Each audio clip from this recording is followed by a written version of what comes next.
nisy tokoa moa ny ataontsika hoe ny resaka tany amina tambazotra ny tserasera rehetra zany zay nivoaka. Eto angamba aloha dia averiko ny 9 taona ka hatramin'ny 1 taona dia tokony hiatrika ny fitaom-pitsarana miaramila. Eto moa dia misy ny olona miteny hoe maninona tsy atao mandavan-taona na maninona sy ny fitaom-pitsarana miaramila ho an'ny teratany malagasy lahy sy vavy dia manomboka ny volana voalohan'ny volana Jolay ka hatramin'ny 30 ny volana Oktobra ny taona itsahy. Eo ny fitaom-pitsarana miaramila manerana ny tany sy ny fanjakana mifanaraka amin'ny tetiandro izay avoakanay avy ety amin'ny Foibe.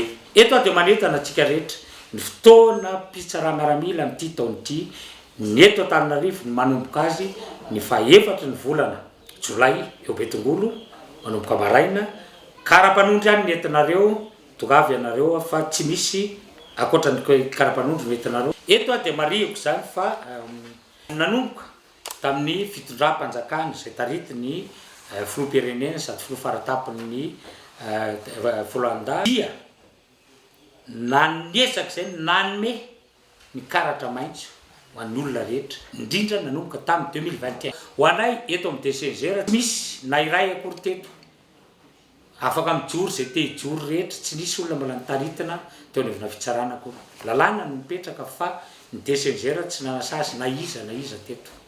Ny zavatra nataonay dia ireo rehetra izay nanao osoka dia natolotra ny teo anivon'ny mpahay lalàna hoe reto nanao osoka. Eto zany dia manentana antsika mba tsy ho voatariky ny izay voasoratra amin'ny tambazotra tserasera.